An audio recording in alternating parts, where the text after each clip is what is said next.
आज हम कोट की कटिंग एंड स्टिचिंग करेंगे। इसके लिए मैंने ये फैब्रिक लिया है। पहले हम बैक पार्ट की कटिंग करेंगे। उसके लिए मैंने 2 फोल्ड कपड़ा किया है। 25 इंच के लेंथ पे मैं मार्क कर रही हूँ। आप अपने अकॉर्डिंग लेंथ रख सकते हैं। शोल्डर के लिए 7.5 इंच पे मार्क कर रही हूँ। आर्म होल के लिए 7 इंच पे मार्क कर रही हूँ। चेस्ट की मार्किंग 9.5 इंच पे करेंगे। अब शोल्डर से वेस्ट तक की मार्किंग 14 इंच पे कर रही हूँ। 8.5 इंच पे फिटिंग की मार्किंग कर लेंगे। जो हमने 25 इंच का लेंथ लिया था उसे सीधा कर लेंगे और अब जो हमने मार्क किया था उसे मिला लेंगे।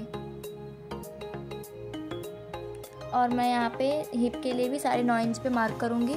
मार्किंग जो हमने किया था वहाँ से 2-2 इंच पे मार्क कर लेंगे और अब हम इन सब निशानों को मिला लेंगे स्केल की हेल्प से। आर्म होल पे 1 इंच का निशान लगा के इसको राउंड शेप दे देंगे। बॉटम वाले निशान को सीधा कर लेते हैं। अब 1 इंच पे मार्क करेंगे स्टिचिंग के लिए और इसे सीधा कर लेंगे स्केल की हेल्प से। अब हमारी बैक पार्ट की मार्किंग कंप्लीट हो चुकी है तो अब इसे कट कर लेते हैं। 14 इंच का जो हमने मार्किंग किया था उसे सीधा कर लेते हैं। जैसे 4 इंच पे हम डार्ट का निशान डालेंगे। तो जहाँ पे हमने 4 इंच का मार्क किया वहीं से 6 इंच पे मार्क करेंगे और 1/2 इंच का दोनों साइड से ले लेंगे। अब इसे मिला लेंगे। अब बैक वाले पार्ट को साइड में रख के फ्रंट पार्ट की कटिंग के लिए मैंने यहाँ पे 2 फोल्ड कपड़ा लिया है। अब इस पे बैक वाले पार्ट को रखेंगे और नेक की साइड से 2-2 इंच पे मार्क कर लेंगे।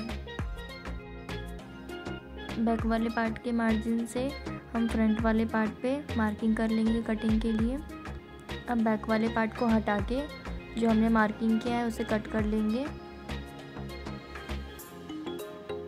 अब नेक वाले साइड पे सीधा कट कर लेंगे। फ्रंट के आर्म होल पे गहराई देंगे। डार्ट डालने के लिए शोल्डर से 14 इंच पे मार्क करेंगे। जो मार्किंग है वहाँ से 4 इंच पे मार्क करेंगे और 1/2 इंच पे दोनों साइड से 6 इंच का डार्ट का निशान डाल देंगे और इसे मिला देंगे। पैनल कट करने के लिए मैंने यहाँ पे 1/2 इंच पे निशान लगाया है और ऊपर से नीचे हम एक स्लैंट शेप देते हुए मार्किंग करेंगे और इसे कट कर लेंगे। अब हम बॉटम की साइड पे 2.5 इंच का मार्क करेंगे और इसे एक राउंड सा शेप दे देंगे। राउंड शेप देने के बाद हम इसे कट कर लेंगे।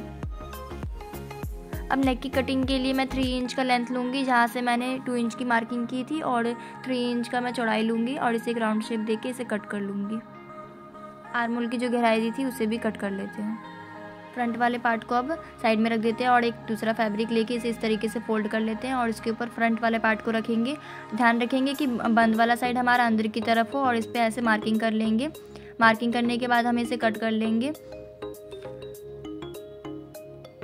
कट करने के बाद जो हमारा बंद वाला साइड है उसे भी हम कट कर लेंगे, जिससे कि हमारा दोनों पैनल दोनों साइड के लिए हो जाए। बैक वाले पार्ट पे मैं यहाँ पे टैप कर रही हूँ, जिससे कि हमारा डार्ट वाला निशान है वो दोनों साइड आ जाए और इसे स्टिच कर लेंगे। अब बैक पार्ट की नेक की कटिंग के लिए यहाँ पे 3 इंच का लेंथ लिया है और 1 इंच की चौड़ाई लिया है मैंने और इसे एक फिर राउंड शेप दे देंगे और इसे कट कर लेंगे। अब फ्रंट पार्ट पे भी हम कुछ इसी तरीके से टैप करेंगे। टैप करने से हमारा दोनों साइड डार्ट आ जाएगा और डार्ट के निशान पे हम यहाँ पे स्टिच कर लेंगे। अब बैक वाले पार्ट को पलट के हम फ्रंट वाले पार्ट को इसके ऊपर रखेंगे और शोल्डर्स को अटैच कर देंगे। हम इसे ओपन कर लेते हैं। ओपन करने के बाद जो हमारे फ्रंट वाले पार्ट का नेक है उसमें दोनों साइड से हम 3 इंच पे मार्किंग करेंगे। दोनों मार्किंग के बीच का जो हमारा लेंथ है वो हम इंची टेप से माप लेंगे। यहाँ पे मेरा 16 इंच आ रहा है। मैंने 17 इंच का लेंथ लिया है कॉलर की कटिंग के लिए और 5 इंच का मैंने चौड़ाई लिया है। अब हमारा ये स्टिचिंग होने के बाद 16 इंच का कॉलर तैयार हो जाएगा। किसी भी नोकीली चीज़ के हेल्प से हम इसके नोक को निकाल लेंगे और सेंटर का निशान लगा लेंगे स्टिचिंग के लिए चॉक की हेल्प से। अब जो हमने कॉलर कट किया है उसके नीचे वाले कपड़े को हम बैक वाले पार्ट के सेंटर से मिला के जहाँ तक हमने मार्किंग किया था 3 इंच का वहीं तक हम कॉलर को स्टिच कर लेंगे। अब इस साइड से भी हम इसी तरह से स्टिच कर लेंगे।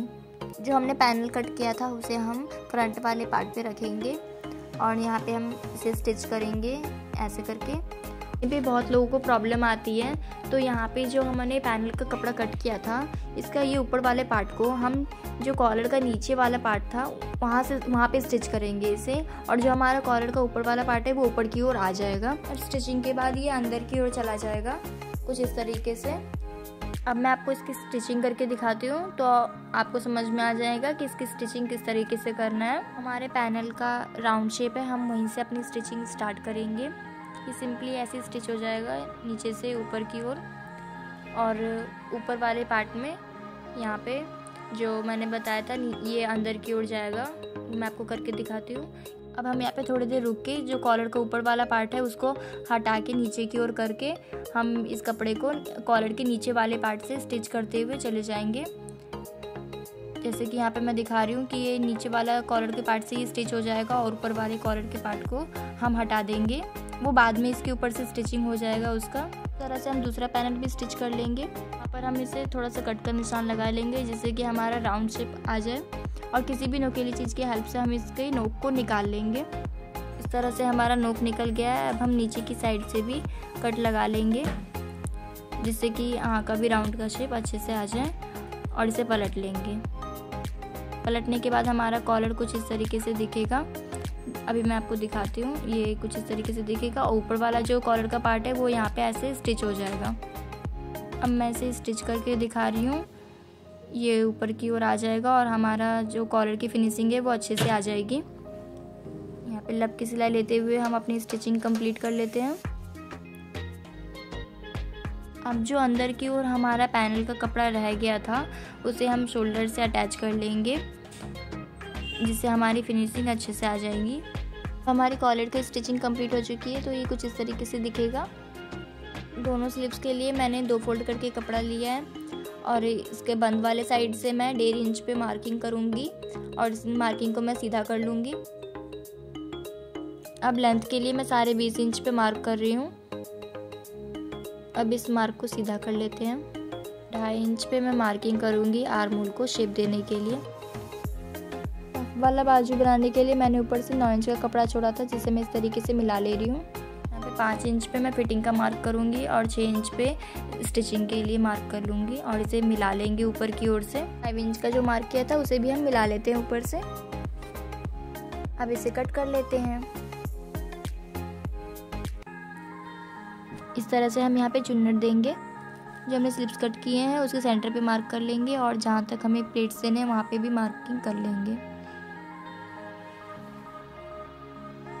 अब हम सेंटर से प्लेट्स देना स्टार्ट करेंगे। यहाँ पर मैं 1-1 इंच पे प्लेट्स दे रही हूँ। आप अपने अकॉर्डिंग प्लेट्स की साइज़ रख सकते हैं। जहाँ तक मैंने निशान लगाया था वहीं तक मैं इसको प्लेट दूँगी, और इसी तरीके से मैं दूसरी साइड से भी प्लेट दूँगी। सेंटर की तरफ से ही प्लेट्स देंगे, जहाँ तक मार्किंग हुआ था वहीं तक। अब इसी तरीके से मैं दोनों स्लिप्स में प्लेट्स दे दूँगी। अब हम स्लिप्स के बॉटम को इस तरीके से फोल्ड करके स्टिच कर लेंगे। अब हम यहाँ पे 5 इंच की मार्किंग करेंगे। लेंथ हमने 5 इंच लिया है और 1 इंच का हमने ब्रेथ लिया है। इसे इस तरीके से स्टिच कर लेंगे। यहाँ पे हम 100 बटन लगाने वाले हैं, इसलिए मैंने इसको यहाँ पे स्टिच किया है। अब हम स्लिप्स को फोल्ड कर लेंगे और यहाँ पे 4 इंच की मार्किंग करके मैं यहाँ पे स्टिच करने जा रही हूँ। आप अपने अकॉर्डिंग लेंथ ले सकते हैं। अब हम इसे पलट लेते हैं। अब इसी फैब्रिक को मैं उल्टा करके इसका बटन बना लूँगी, जिसे मैं कुछ इस तरीके से लगा लूँगी। अब हम दोनों स्लिप्स को कोट के साथ अटैच कर देंगे और साइड की फिटिंग के साथ बॉटम को फोल्ड कर देंगे। अब इस पे भी हम बटन लगा लेंगे और ये हमारा कोट रेडी हो चुका है।